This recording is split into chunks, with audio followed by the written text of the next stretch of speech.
L'oncle invisible. Rachel a eu de nombreuses expériences de fantômes, mais celles qu'elle a rencontrées chez sa grand-mère l'ont profondément marquée. Le fils de sa grand-mère, son oncle, est mort dans cette maison d'un cancer de la gorge. Il avait un trou dans la gorge pour pouvoir manger, parler et respirer. Malheureusement, Rachel ne pense pas qu'il soit mort heureux ou paisiblement. Il n'était jamais content, toujours de mauvaise humeur et très asocial. Elle n'était pas sûre si l'esprit était lui ou un autre esprit prétendant être lui, alors elle a aussi essayé de communiquer en utilisant un vieux collier de sa grand-mère. À l'époque, elle ne savait pas qu'il était possible de communiquer réellement avec les esprits en utilisant des objets personnels ou proches d'eux.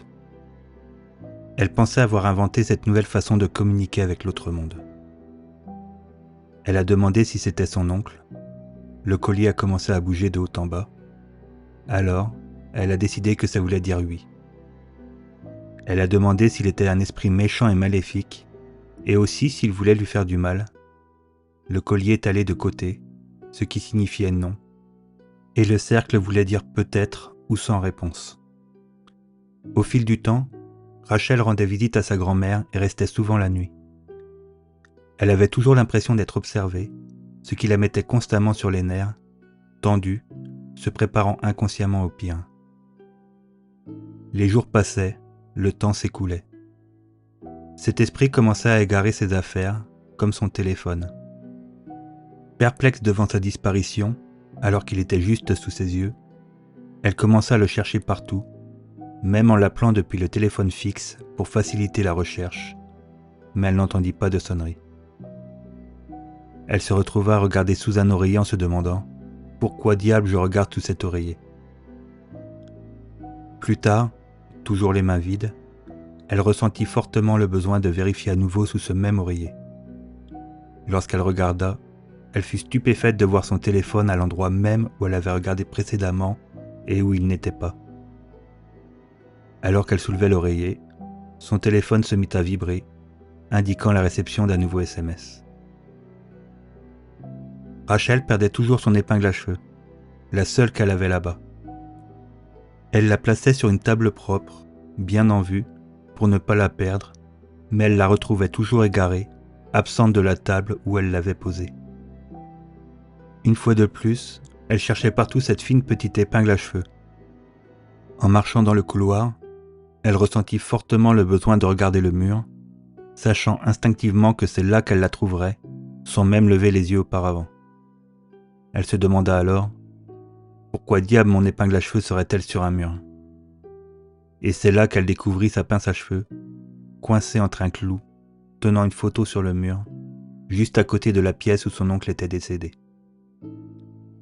Elle la saisit et l'observa, pour voir si c'était une autre pince à cheveux, ou si elle était couverte de poussière après avoir été là-haut pendant un certain temps. Elle commença à ressentir une légère panique, réalisant enfin que les esprits et les phénomènes paranormaux sont aussi réels que jamais, sans aucun doute. Elle espérait juste ne pas être traînée dans le couloir ou blessée d'une quelconque manière, car elle avait toujours eu ce sentiment, même si rien de physique ne s'était jamais produit. Plus tard, Rachel était en train de nettoyer la cuisine de sa grand-mère tout en parlant au téléphone avec un vieil ami. Elle se dirigea vers le salon pour une raison qu'elle ne se souvient plus et vit la chaise juste à côté du couloir se balancer d'avant en arrière avec une paire de lunettes de lecture parfaitement placée au milieu. Généralement, la chaise cesse rapidement de se balancer lorsque quelqu'un se lève ou même lorsqu'elle est poussée, en raison de la gravité, mais elle continuait à osciller au même rythme pendant environ 1 minute. Rachel se mit à pleurer et sentit sa gorge se serrer en reconnaissant les lunettes de son oncle. Elle commença à se poser de nombreuses questions, se demandant ce que cela signifiait, si son oncle essayait d'attirer son attention pour une raison spécifique, et si c'était réellement son oncle.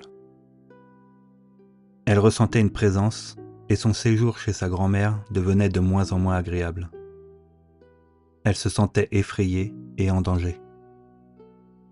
Le lendemain, Rachel demanda à sa grand-mère à qui appartenaient les lunettes et elle répondit « Elles appartenaient à ton oncle Roy ».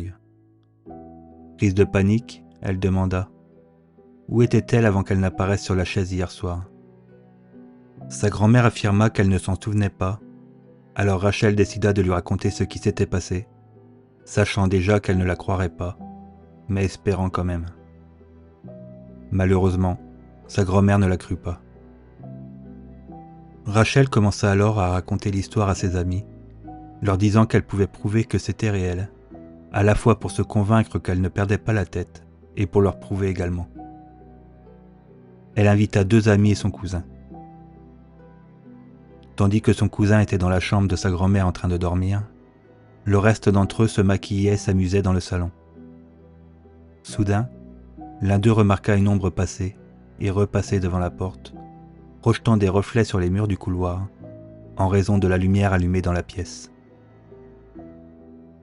Ils observèrent tous avec attention l'ombre qui allait et venait devant la porte.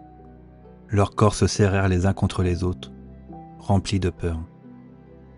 Puis, ils se rappelèrent que leur autre cousin était également présent dans la maison, et ils commencèrent à soupçonner qu'il se moquait d'eux.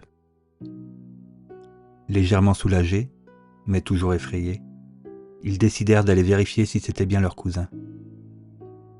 Main dans la main, ils avancèrent dans le couloir, se tenant près les uns des autres, jusqu'à arriver devant la pièce où se trouvait l'ombre. Lorsqu'ils atteignirent la porte, ils s'avancèrent doucement pour jeter un coup d'œil à l'intérieur. Mais il n'y avait rien dans la chambre. Ils cherchèrent dans le placard et sous le lit, essayant de voir s'il se cachait là, mais il n'était nulle part. Tous choqués, ils retournèrent dans la pièce où leur cousin était toujours endormi. Ils constatèrent qu'il dormait profondément. Il aurait été impossible pour lui de se glisser dans la pièce ou de sortir sans qu'il le remarque, car la porte de sa chambre était fermée et bien visible. Des années passèrent sans que rien d'étrange ne se produise. La grand-mère de Rachel vieillissait et s'affaiblissait, déjà paralysée du côté droit après une chute. Rachel savait malheureusement que le temps de sa grand-mère touchait à sa fin. Rachel chercha des moyens d'aider à guider son oncle vers la lumière, à la fois pour son bien-être et pour celui de la future famille qui emménagerait dans sa maison. Elle était consciente des dangers que cela impliquait, mais ressentait néanmoins une forte impulsion de le faire. Elle y réfléchit toute la nuit, mais la peur l'empêchait d'aller jusqu'au bout, redoutant les conséquences les plus terribles qui pourraient en découler. Cette même nuit, alors qu'elle essayait de s'endormir, elle remarqua que la petite porte du placard en face d'elle, maintenue fermée par des aimants, s'ouvrait pour la première fois. Après toutes ces années passées à dormir dans cette chambre, la porte du placard ne s'était jamais ouverte jusqu'à cette nuit-là. Elle grinça et Rachel entendit un bruit de déconnexion des aimants. Prise de panique, elle resta figée, trop effrayée pour tourner la tête et vérifier si le bruit provenait réellement de l'ouverture du placard. Elle finit par s'endormir d'une manière ou d'une autre et se réveilla le lendemain matin. Quelques minutes plus tard, après s'être réveillée, la télévision s'alluma toute seule. Rachel possédait ce téléviseur depuis des années et il n'y avait jamais eu de minuterie réglée ou autre fonction permettant de l'allumer automatiquement. Elle paniqua une fois de plus, se demandant si son oncle était peut-être en colère parce qu'elle avait essayé de l'aider. Puis elle se questionna, et s'il était en colère parce qu'elle ne l'avait pas fait. Malheureusement, elle ne le saura jamais. Sa chère grand-mère est décédée il y a 1 an, et elle n'a pas remis les pieds dans cette maison depuis. D'après mon expérience, les événements auxquels Rachel est confrontée peuvent être expliqués par la présence persistante de l'âme de son oncle. J'ai souvent observé des âmes désincarnées demeurant dans un lieu, que ce soit parce qu'elles ignoraient leur propre décès, qu'elles craignaient un jugement en raison de leurs croyances religieuses, ou qu'elles étaient profondément attachées à un lieu, à un objet ou à une personne. Dans le cas de l'oncle de Rachel, sa mort est survenue dans la maison où il a probablement grandi, ce qui renforce son lien affectif avec cet endroit. La maladie est éprouvante non seulement pour le corps physique, mais aussi pour nos corps subtils. Étant constamment de mauvaise humeur et asocial de son vivant, cela n'a pas amélioré sa situation et l'a maintenu dans les plans vibratoires très bas, proches du nôtre. Selon le récit de Rachel, je pense que son oncle continue de vivre dans la maison, comme il le faisait de son vivant, ce qui explique le basculement de la chaise ou l'allumage de la télévision en fonction de son énergie. Tôt ou tard, après un cheminement plus ou moins long, il finira par prendre conscience de sa situation et progresser pour enfin accéder à la lumière. Même si Rachel a bien tenté de l'aider et aurait pu accélérer ce processus, son manque de connaissances l'a malheureusement limité. Cette expérience a enseigné à Rachel l'importance de développer ses connaissances et sa compréhension des phénomènes paranormaux, car cela aurait pu lui permettre d'aider plus efficacement son oncle à traverser cette transition vers la lumière. Si toi aussi tu vis des phénomènes paranormaux et que tu as besoin d'aide, ou que tu souhaites tout simplement raconter ton histoire, tu peux nous rejoindre dans le groupe privé Facebook. Et pour ne louper aucune future histoire paranormale expliquée, pense à t'abonner à cette chaîne. À bientôt.